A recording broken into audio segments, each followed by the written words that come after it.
ஆண்டவராய் இயேசு கிறிஸ்துவின் நாமத்தினாலே உங்கள் அனைவரையும் வாழ்த்துவதிலே மிகுந்த மகிழ்ச்சி அடைகிறேன். இந்த புதிய மாதத்தில் ஆண்டவர் உங்களை மென்மேலும் ஆசீர்வதித்து அவருடைய மகிமையான பிரசனத்தினாலே தேவன் உங்களை நிரப்புவாராக. நம் 103ஆம் சங்கீதம் 13ஆம் வசனத்தில் பார்க்கும் பொழுது, தகப்பன் தன் பிள்ளைக்கு இறங்குவது போல கர்த்தர் தமக்கு பயந்தவர்களுக்கு அவர் இரக்கம் செய்யக்கூடிய தேவனாயிருக்கிறார். நம்முடைய ஆண்டவர் உங்களுக்கு இரக்கம் செய்ய விரும்புகிறார். நமக்கு அவர் இரக்கம் செய்ய அவர் வல்லமுள்ள தேவனாய் இருக்கிறார்.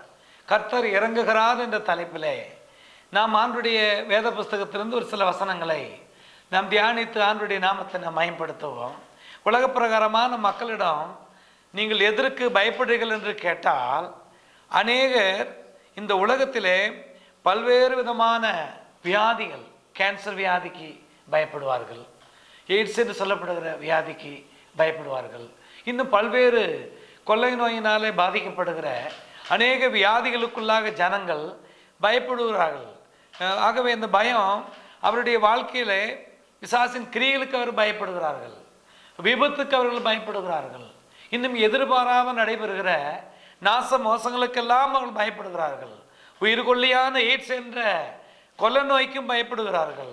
2002ஆம் ஆண்டில் ஆண்டவருடைய பிள்ளைகள் இந்த செப்டம்பர் மாதம் 16ஆம் தேதி அமெரிக்க தேசத்தில் விமானத்தின் மூலமாக வர்த்தக மைய கட்டிடம் பாதிக்கப்பட்ட அந்த நாட்களிலே விமானம் மோதி அந்த வர்த்தக கட்டிடம் நொறுங்கி விழுந்தபோது எல்லா ஜனங்களும் தங்களுடைய ஜீவனை காத்துக்கொள்வதற்காக ஓடினார்கள். அநேகர் தேவனுடைய ஆலயத்திற்குள்ள ஓடினார்கள். அங்கே கர்த்தருக்காக தேவனுடைய சமூகத்திலே அடைக்கலம் தேடி ஆண்டவருடைய இரக்கத்தை பெறுவதற்காக ஓடினார்கள்.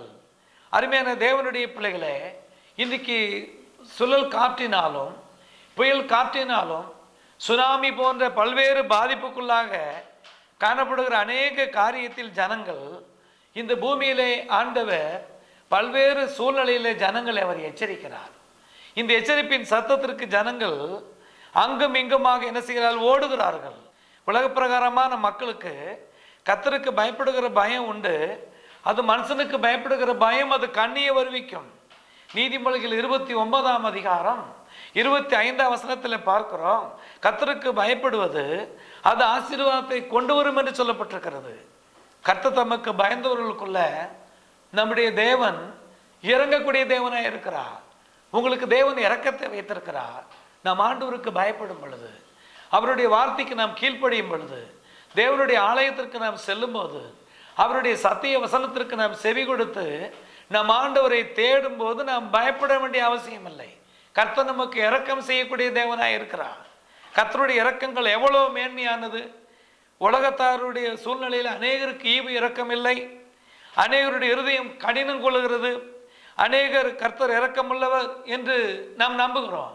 ஆண்டவர் தன் பிள்ளைகளுக்கு, தகப்பன் தன் பிள்ளைக்கு இறங்குவது போல தாய் தன் கர்ப்பத்தின் பிள்ளைக்கு இறங்காமல் தன் பாலகனை மறப்பாலோ? ஆம், அவர்கள் மறந்தாலும் நான் உங்களை மறப்பதில்லை என்று ஆண்டவர் நமக்கு அவர் இரக்கம் செய்யக்கூடிய தேவனாயிருக்கிறார். எத்தனையோ தாய்மார்கள் ஈவு இரக்கமின்றி தாங்கள் பெற்றெடுத்த குழந்தையை மறந்து விடுகிறார்கள். எருக்கம்பாலை ஊற்றி நெல்லை போட்டு பல்வேறு ரீதியிலே பெற்றெடுத்த குழந்தைகளை அவர்கள் இரக்கமின்றி தான் பெற்ற பிள்ளைகளை கொன்று குவிக்கிறார்கள். ஆனால் இந்த நவீன காலத்தில் அநேக தாய்மார்கள் கூட இந்த இரக்கமில்லாத சூழ்நிலையில காணப்படுகிறார்கள். ஆனால் நீங்களும் நானும் ஆராதிக்க நம்முடைய ஆண்டவர் நம்மேல் அவர் இரக்கம் உள்ள தேவனாயிருக்கிறார். உங்களுடைய ஜெபத்திற்கு அவர் இரக்கம் செய்கிறார். உங்க பிரச்சனையை கண்டு தேவன் இரக்கம் செய்கிறார். நீங்க கலங்கி தவிக்கும் கண்ணீரின் சூழ்நிலையில எந்த விதமான உதவியுமின்றி ஆதரவுமின்றி தன்னம் தனிமையில உறவுகள், உற்றார் உறவுகள், நண்பர்கள் நம்ம அநேகரை சார்ந்திருந்தோம், நமக்கு நன்மைகள் பயனளிக்கவில்லை, கலங்கி தவிக்கிற இந்த காலகட்டத்தில் நீங்கள் ஆண்டவரை நோக்கி பார்க்கும் பொழுது நம்முடைய பரலோகத்தின் தேவன் நமக்கு இரக்கம் செய்யக்கூடிய தேவனாய் இருக்கிறார். நான் பார்க்கிறேன், கெட்ட குமாரன் துன்மார்க்கரோடும் வேசிகளோடு தன்னுடைய பணத்தை அழித்து கொண்டு அவன் எல்லாவற்றையும் அழித்து அவைகள் எல்லாவற்றையும் அவன் இழந்து தன்னுடைய தகப்பனுடைய வீட்டுக்கு அவன் திரும்பி வர அவன் முயற்சி செய்த போது தன் தகப்பன் தன் பிள்ளை தன்னை விட்டு பிரிந்து சென்றது நிமித்தம், தன்னுடைய ஆஸ்திகள் எல்லாம் அழித்து போனது நிமித்தம் தன்னுடைய சொந்த குமாரனை அவர் வெறுத்து விடவில்லை. எப்படியாகிலும் தன்னுடைய மகன் தன் வீட்டுக்கு வர வேண்டும் என்ற அந்த தகப்பன் விரும்பினார். அந்த தகப்பன் தன் பிள்ளையை விரும்பிய போது அவன் தீர்மானம் எடுத்து தன்னுடைய வீட்டுக்கு அவன் வருகிறார்.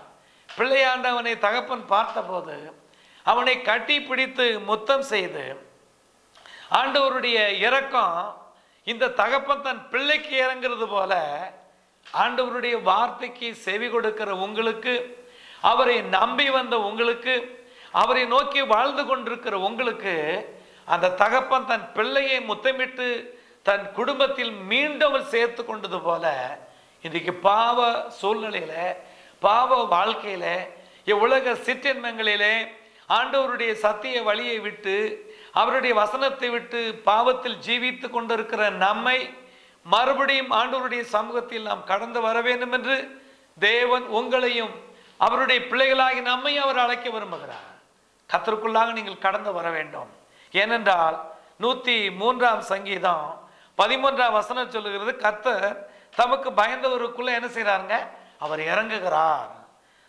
நாம் தேவனை போல இரக்கமுள்ளவர்கள் இந்த உலகத்தில் வேறு யாரும் இல்லைங்க. நம்முடைய தேவன் இரக்கமுள்ள ஒரு தெய்வமா இருக்கிறார். உங்களுடைய கண்ணீருக்கு அவர் இறங்குகிறார். உங்களுடைய கஷ்டத்திற்காக தேவன் இரக்கம் செய்ய விரும்புகிறார். உங்களுடைய வியாதியில் அவர் சுகத்தை கொடுக்க தேவன் விரும்புகிறார்.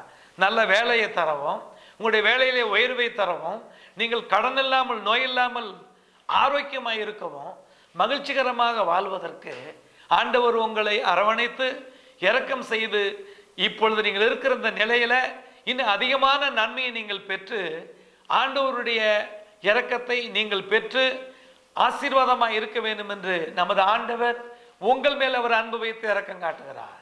இதை கேட்டுக்கொண்டிருக்கிற அருமையான தேவ ஜனமே, இரக்கம் செய்கிற ஆண்டவரை நோக்கி வாருங்கள். அவருடைய சத்தத்திற்கு செவி கொடுங்கள். அவருடைய ஆலயத்திற்குள் ஓடி வாருங்கள். அவரை நோக்கி பாருங்கள். இங்கே வேதம் தாவீது ஒரு முறை புத்தீனமாக தன் ஜனங்களை அவர் கணக்கிட்டது நிமித்தம் அங்கே தேவ கோபம் தாவீதின் மேல் வந்தது. கர்த்தர் 3 விதமான தண்டனைகள் தாவீது ஆண்டவருடைய சமூகத்தில் 3 விதமான தண்டனைக்குள்ளாக ஆளாக்கப்பட்டார். உம்முடைய தேசத்தில் 7 வருடங்கள் பஞ்சம் வேண்டுமோ, அல்லது 3 மாதம் சத்துருக்கள் உம்மை பின்தொடர நீ அவர்களுக்கு முன்பாக நோய் உண்டாக வேண்டுமோ, இவ்விதமான பாதிப்புக்குள்ளாக அவர் ஆளாக்கப்பட்டார். தாவீது, கொடி இடுக்கணில் அகப்பட்டிருக்கிறேன், இப்பொழுது பெரிய இரக்கம் தேவனிடத்திலிருந்து பெற்றுக்கொள்ள வேண்டும் என்று, அவருடைய இரக்கங்கள் மகா பெரியது. ஆண்டவருடைய சமூகத்தில் இரக்கத்தை பெற்றுக்கொள்ள நாம் ஆயத்தப்படுவோம். கர்த்தருடைய பிள்ளைகளே, கர்த்தருக்கு பயப்படுங்கள். அவருக்கு பயப்படுதலை தெரிந்து கொள்ளுங்கள். அப்பொழுது கர்த்தருடைய இரக்கத்தை நீங்கள் கண்டிப்பாக பெற்றுக்கொள்வீர்கள். அவர் தமக்கு பயந்தவருடைய விருப்பத்தின்படி அவர்கள் கூப்பிடுதலை கேட்டு அவர்களை ஆண்டவர் ரட்சிக்கிறார் என்று 145ஆம் சங்கீதம் 12ஆம் வசனம் சொல்கிறது. இந்த இரக்கத்தின் தேவனை பற்றி கிராமங்கள் தோறும், பட்டணங்கள் தோறும் தங்கள் நற்செய்தி பணி அறிவித்து அநேக மக்களை தேவனுடைய இரக்கத்தை பெற்றுக்கொள்வதற்குரிய இந்த வேதவசனத்தின் வழிமுறையை அறிவிப்பதற்காக நாங்கள் சுவிசேஷ வேலையை எங்களோடு இணைந்த அநேக ஊழியர்கள், ஊழியக்கார சகோதரிகள் முழு நேரமாய் கர்த்தருடைய பணியை செய்து கொண்டு வருகிறார்கள். இதை கேட்டுக்கொண்டிருக்க தேவனுடைய பிள்ளைகள், இந்த ஊழியங்களுக்காக நீங்கள் ஜெபியுங்கள். கர்த்தர் உங்களுக்கு இரக்கம் செய்ய ஆயத்தமாக இருக்கிறார். எங்களோடு பணியாற்றுகிற அந்த ஊழியருக்கு உதவி செய்ய முன்வாருங்கள். உங்கள் குடும்பத்தில் ஒரு ஊழியரை பொறுப்படுங்கள். உங்கள் ஜெபக்குழுவில் ஒரு ஊழியரை பொறுப்படுங்கள்.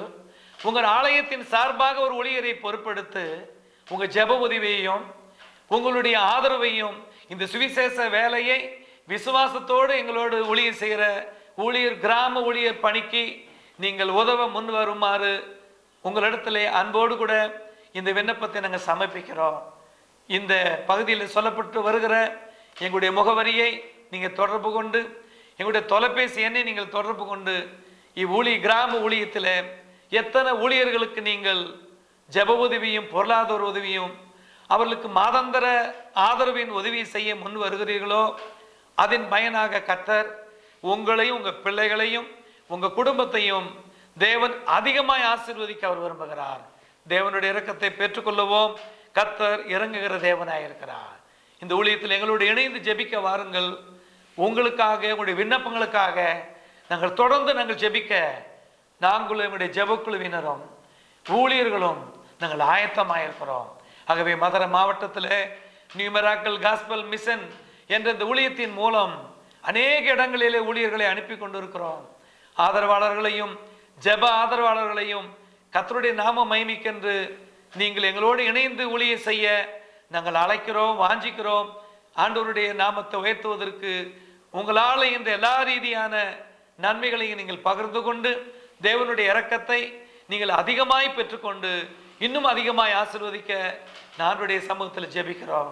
நாம் உங்கள் அனைவருக்காக நாங்கள் இப்பொழுது இந்த வேளையில் உங்களுக்காக ஜெபிக்க போகிறோம்.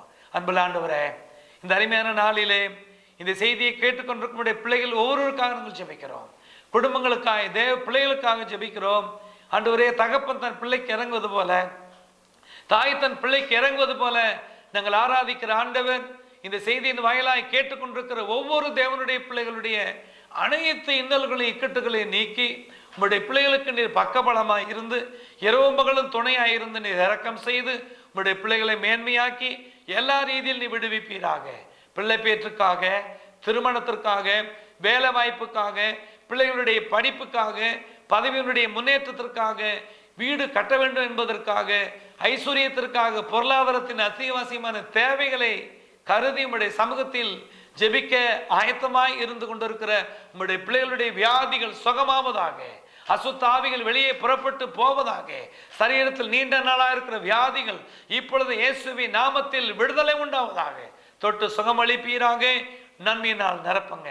எங்களோடு இணைந்து இவ்வூழியத்தில் பங்கெடுக்கிற எங்கள் அருமை குடும்பத்தை கர்த்தர் அதிகமாய் ஆசீர்வதித்து உம்முடைய இரக்கம் உம்முடைய பிள்ளைகளுடைய வாழ்நாட்களிலே மிக அதிகமாய் கிரியை செய்ய வேண்டும் என்று நாங்கள் ஜெபிக்கிறோம், ஆசீர்வதிக்கிறோம். ஆண்டவர் இரட்சகருமாகிய இயேசு கிறிஸ்து நாமத்தில் வேண்டிக் கொள்கிறோம் பிதாவே, ஆமேன். கர்த்தர் உங்களை ஆசீர்வதிப்பாராக. ஆமேன். தேங்க்யூ. Praise the Lord.